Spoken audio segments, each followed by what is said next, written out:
Muy buenos días, que el Señor bendiga su vida. Les mando un cordial saludo en esta hora que vamos a dar inicio a un devocional más de la palabra del Señor. Hoy vamos a hablar sobre Génesis capítulo 12, versículo 3. Vamos a dar inicio a este devocional sabiendo, ¿verdad?, que todas las cosas están delante de nuestro Señor. Las cosas que hemos hecho, que no hemos hecho, que no hemos podido hacer, que no hemos podido lograr. Todo está presente delante de nuestro Dios. Y vamos a dar inicio a este devocional para que usted reciba bendición, para que usted reciba revelación y también reciba una palabra de aliento y edificación para su vida. Este pasaje de Génesis capítulo 12, versículo 3, nos habla de una promesa, una gran promesa, una bendición que le fue dada a Abraham. Vamos a leerlo. Dice Génesis 12:3, bendeciré a los que te bendijeren y a los que te maldijeren maldeciré, y serán benditas en ti todas las familias de la tierra. Bueno, en sí, con solo leer ese texto ya trae, ¿verdad?, una gran idea encima, ¿verdad?, trae una gran bendición sobre nuestras vidas. O sea, trae un pensamiento, trae, una idea, y es una promesa que es extensiva para nuestras vidas. Así es, ahorita vamos a hablar sobre eso. Entonces, cuando Dios le dijo a Abraham, bendeciré a los que te bendijeren y a los que te maldijeren maldeciré. Así es, pues ahí trae una bendición no solo para Abraham, no solo para su generación física, así es, sino también para el pueblo de Dios, los creyentes en Cristo Jesús. En sí, podemos empezar a decir que este texto que es una promesa, así es, para cada creyente hoy en día también por la fe, sí, en su esencia misma, sí, está ligada a la ley de la siembra y la cosecha, el cual nos lo habla el Señor en Génesis capítulo 8, versículo 22. Usted lo puede buscar aparte, no vamos a hablar de ello, pero en su esencia, sí, bendeciré a los que te bendijeren y a los que te maldijeren los maldeciré. Está ligado estrechamente a la ley de la siembra y la cosecha. Mientras la tierra exista, todo lo que el hombre sembrare, eso segará, ya sea física, ya sea moral, ya sea espiritualmente. Todo lo que siembre el hombre lo cosechará a sí mismo en esta tierra y más allá, ¿verdad?, en la eternidad también. Entonces, aunque estas palabras fueron dichas para Abraham, el padre de la fe, ¿verdad?, el patriarca Abraham, el padre también de la nación de Israel, ¿verdad?, en sus orígenes, hoy también esta promesa es una extensión, es extensiva, ¿sí? Esta promesa se extiende a cada creyente en Cristo, quien hace posible que esta promesa sea vigente, sea una realidad en nuestra vida por medio de la sangre de Jesucristo. Es decir, por su sangre de Jesucristo, esta promesa, ¿verdad?, ha sido pagada, el precio, tal cual, así es, el costo ha sido pagada para que, ¿verdad?, esta promesa, ¿verdad?, pueda permutarse también, no solo al pueblo físico judío, pueblo de Israel, sino que se pueda permutar también al pueblo de Dios en Cristo Jesús, es decir, a los hijos que somos injertados en el olivo por medio de la fe. Por tal motivo se hace extensivo a nosotros los creyentes. Es decir, Abraham es el padre de la fe. Acuérdense, el mismo apóstol Pablo nos lo dice reiteradamente en varias de sus cartas. Entonces nosotros estas promesas las recibimos tal cual se la hicieron a él.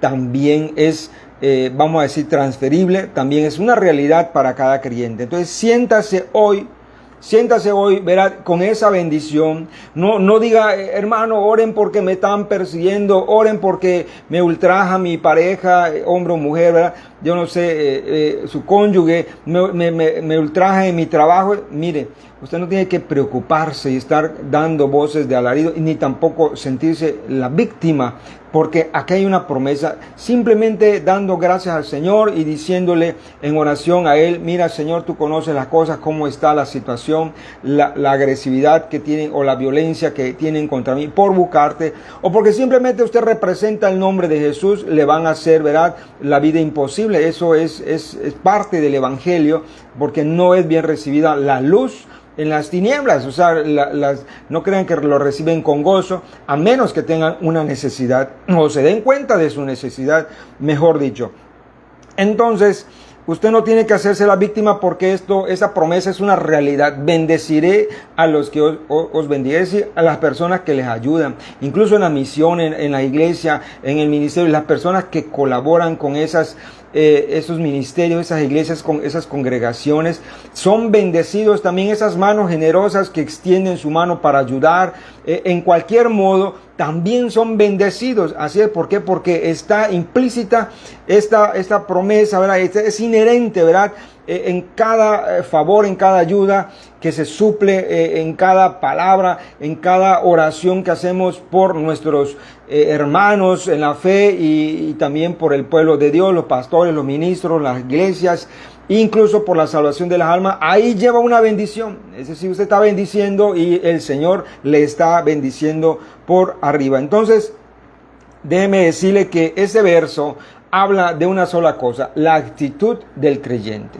Aunque es una promesa, habla también de la actitud que debe tener el creyente, el carácter que debe demostrar día a día el creyente. Es decir, que debe de tener la actitud de bendecir, de que en su boca haya una bendición, una palabra de bendición, una palabra de aliento. No debe haber una palabra de mortandad, de ruina, de destrucción, ni tampoco de igualarse a lo que diga el mundo, ¿verdad? Quizás haya calor, sí, hay calor, pero no debe haber esa palabra. Dice: ¿cómo es posible que hay calor? Empiezan a blasfemar. Sino decir: gracias, Señor, por el calor. Bendecimos esta estación, bendecimos estos momentos. ¿Por qué? Porque el Señor, ¿verdad?, así lo está permitiendo. Y esa es la actitud correcta del creyente.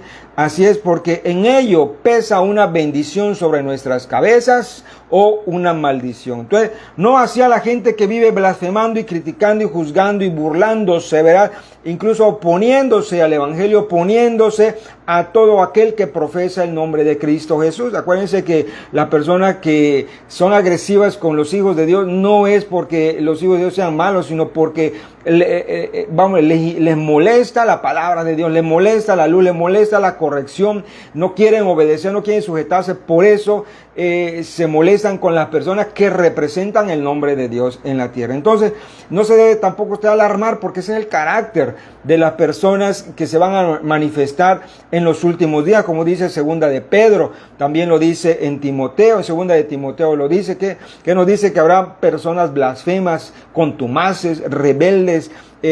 ¿A qué cosa? A todo lo que es la palabra de Dios. Desprecian el señorío, la obediencia, la sujeción. Y eso no solamente son los inconversos, porque la gente piensa que son los inconversos. No, son los mismos creyentes que no se quieren congregar.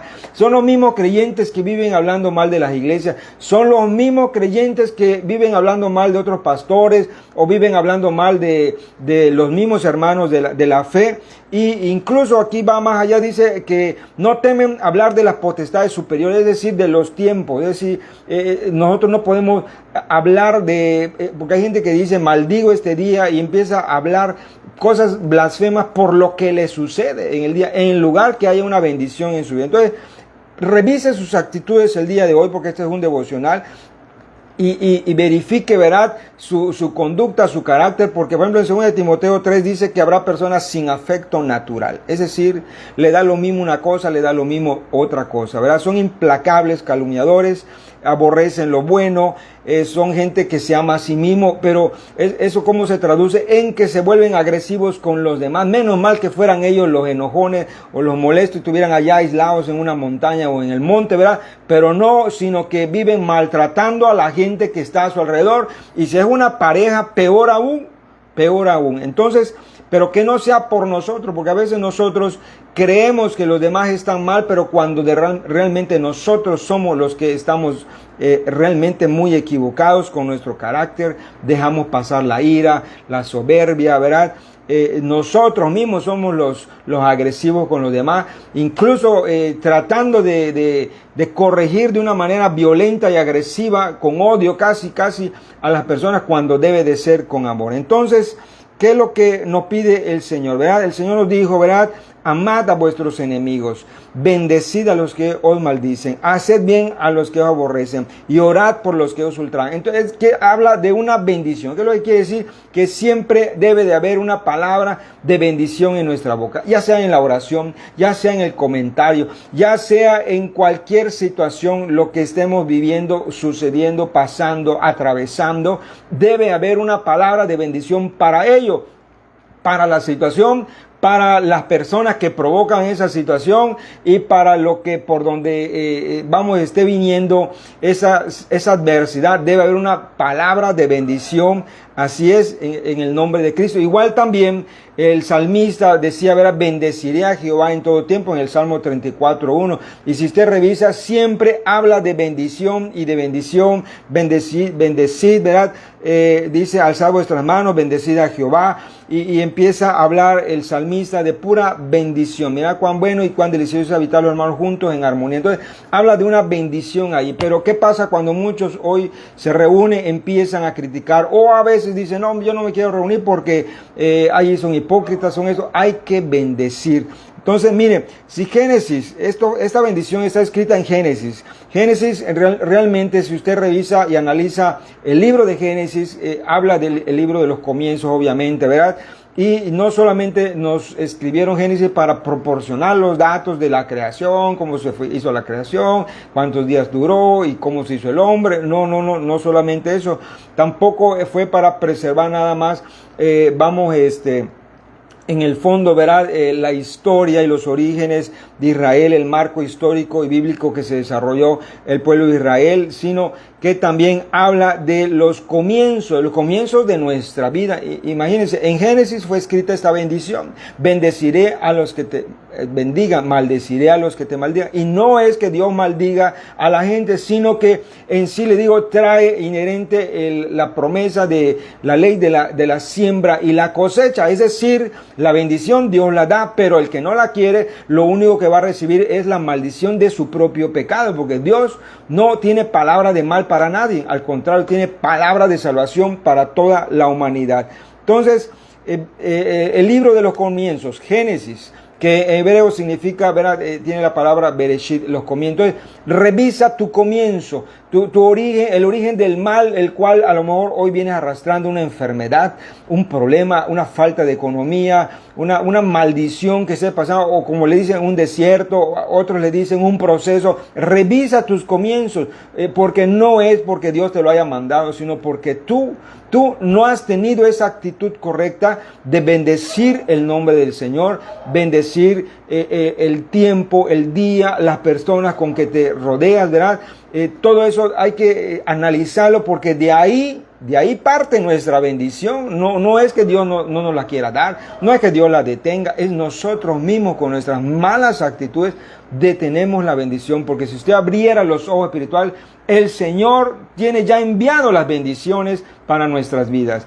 Así, entonces, eso es lo que nosotros debemos tener en cuenta, verá, revisar nuestro comienzo para ver por qué no tenemos una vida en victoria. Así es, y ahí precisamente también, si nosotros empezamos a bendecir desde el día, en el momento, verá, que nos levantamos en la mañana, bendecir el nombre del Señor, haya lo que haya o no haya lo que necesitemos, bendecir, tener esa actitud de bendecir, ahí va a ser el comienzo de toda nuestra gran bendición que la hemos estado deteniendo nosotros. Ahí va a ser el comienzo de una vida en victoria, ahí va a ser un comienzo de una vida caminando sobre lo sobrenatural, ¿verdad?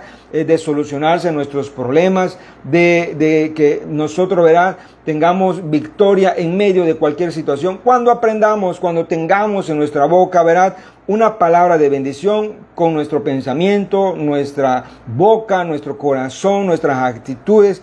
Así es, a nuestro paso, por todo ir bendiciendo, dando gracias al Señor, por lo bueno, por lo malo, por lo que hay, por lo que no hay, por lo que se logró, lo que no se pudo lograr, por todo, hasta lo que se perdió, porque todo lo que se pierde en Cristo es ganancia. Y ahí va a ir cambiando de lo color negro, gris, oscuro, sombrío de la tiniebla, va a ir cambiando esa vida a una vida, verás, de multicolor, con la luz refulgente de nuestro Señor Jesucristo. ¿Por qué? Porque estaremos en sintonía con Él. Él quiere que hay una palabra de bendición, que bendizamos con nuestra boca, demos una palabra de gratitud, de agradecimiento, de bendición para todo. Entonces nos pondremos de acuerdo, en sintonía con Él, con el Espíritu Santo. Entonces provocará una gran, ¿verdad?, un derrame de gran bendición para nuestra vida. Revise hoy sus actitudes. Y con eso terminamos. Que el Señor bendiga a sus vidas y nos vemos en el próximo devocional. Si usted quiere dejar un comentario, quiere ver que a lo mejor le demos un consejo, una palabra de consejo a su vida espiritual, con todo gusto déjeme sus datos y estaremos comunicando con usted. Que el Señor bendiga sus vidas.